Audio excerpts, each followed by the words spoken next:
Sandra, hver svona tilfinningin eftir tapið í dag? Það bara hundsvektur og sára að hafa ekki fengið neitt út úr þessum leik en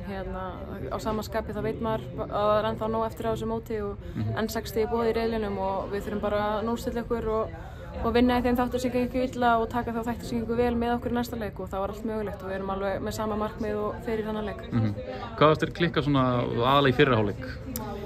Kannski ekki beint klikk, ég held að bara hafa verið svolítið mikið stress. Leikmenn margir að spila sitt fyrsta stórmót og eins og ég sjálf að spila með fyrsta leik í byrjunarliða stórmóti og þetta er bara stórt moment, maður er búin að leggja mikið í og maður veit hvað skiptir miklu máli þannig að eðlilegt að taugarnar fara aðeins að spila með mann en við gerðum alveg vel í ákveðnum stöðum, sérstaklega í byrjun fyrir hálfleiks þá náðum við að halda ágætlega og skapa okkur svona nokkur hálffæri en síðan í seinni hálfleiknum bara er ég rosa stolt af liðinu, við bara einhvern veginn mættum miklu hressari í seinni hálfleik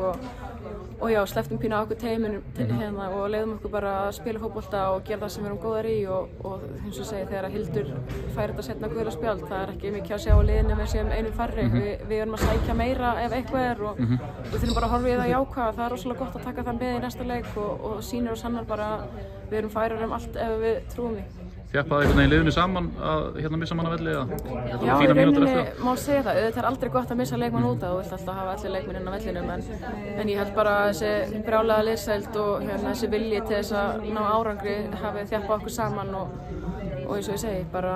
stolt af því að hafa ekki gefist upp bara þá til að búa flautaleikin af því miður skilaði okkur ekki stig í dag en það getur verið mikilvægt í næstu leikum. Markmiðin áfram skýr? Markmiðin ákveður nákvæmlega sama og við erum alveg ennþá á jörðinni rólegar og vitum bara hvað þurfum að gera til þess að halda áfram og komast upp í riðlinu. Takk hérlega.